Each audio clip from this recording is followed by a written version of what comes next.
Assalamu alaikum warahmatullahi wabarakatuh. Today is day 22 of the Ramadan program, and we're going to be talking about Prophet Zakaria by Zakaria Farid. Assalamu alaikum warahmatullahi wabarakatuh. Wa alaikum assalam wa rahmatullahi wa barakatuh. What can you tell us about Prophet Zakaria? Prophet Zakaria was a man who never lost hope nor despaired in the bounties and mercy of Allah. He was one of the descendants of Prophet Sulaiman and Prophet Dawood alayhi salam. His name was Zakaria ibn Bakhiya, while some others have called him Zakaria ibn Dan. So the short and the brief story about his life and how he got a child when his wife was barren at an old age is in Surah Maryam from verses 2 to 9. So I will read the verses.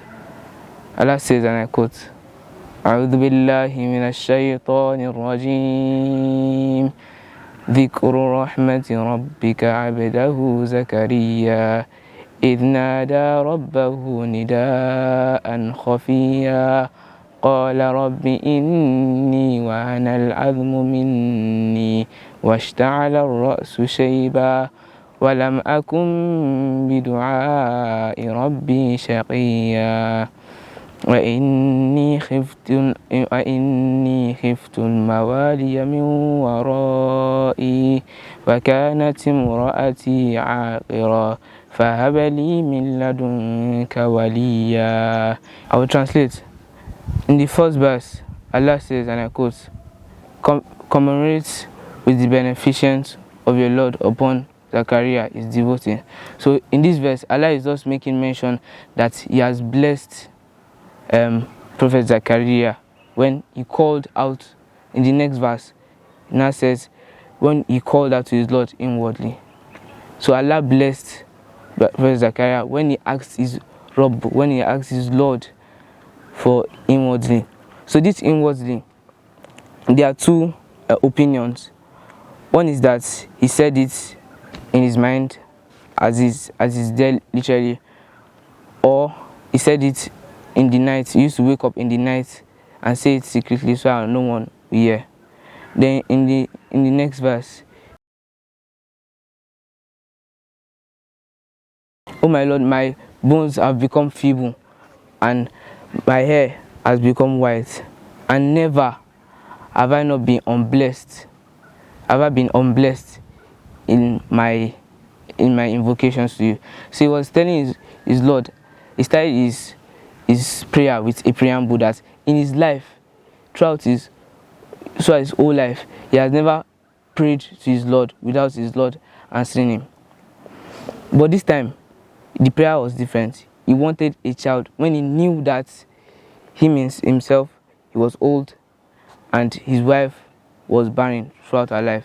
So what really pushed him, what ignited that spirit of making this dua was because of the miracles that he saw with Maryam, the mother of Prophet Isa alayhi salatu wasalam. So that's what ignited the spirit. So in the next verse, he said, "Wa inni khiftul mawaliya min wara'i." I fear of my relative that will come before me. They will not be able to uphold this legacy that I have put behind. They will not be able to uphold this religious task that he was doing when he was alive. And verily, his wife was barren, so she could not give birth. So he asked Allah to give him a child, a successor. Who succeed was, Allah tells us in the next verse, Yarithuni wa yarithu min ali Yaqub.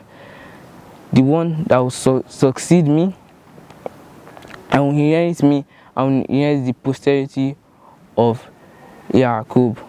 Waja'aluhu rabbi radiya. And you should give him the child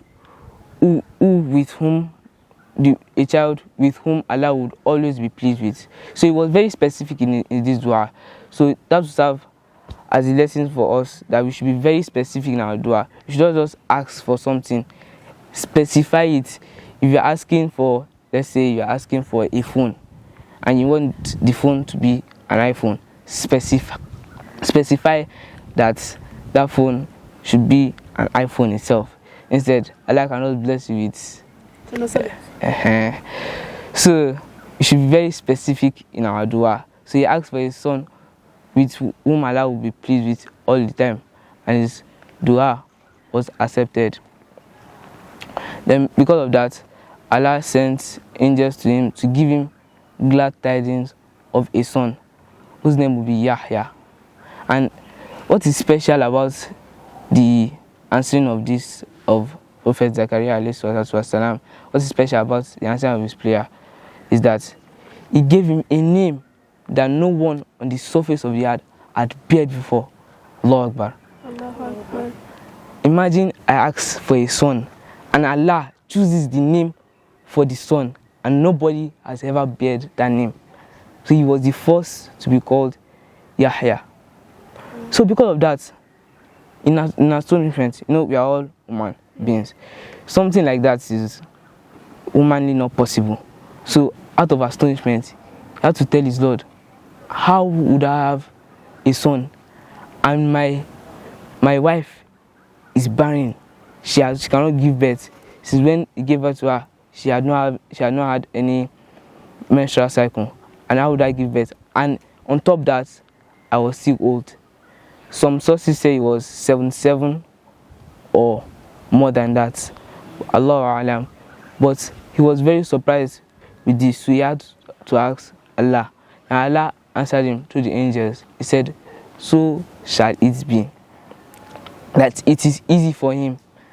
That verily he had created him out of nothing.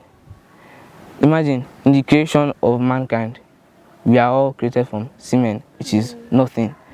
So, thinking about it, if you ponder about it, he created you from nothing, from just a cling of semen, a clinging substance. He created you out of that to be a whole embodiment of a living thing. So that is enough sign that it is possible for Allah to have granted his prayer.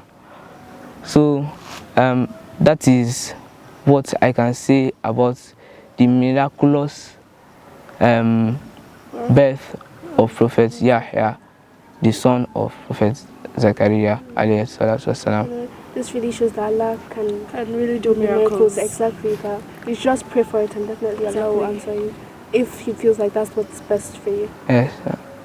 And then so far, I've also learned that we should not lose hope in Allah. Yes. Yeah. Like, we should always be faithful and keep praying and making dua for things that we want. Like the state of our country now, as we all know, it's crisis, no money, inflation, everything. We should just keep praying to Allah, and we know Allah is the best of answers, so He will answer our dua surely. So we should just keep praying. Bad mouthing the country, we should pray. We should not despair in the mercies of Allah, and Allah will answer our prayers.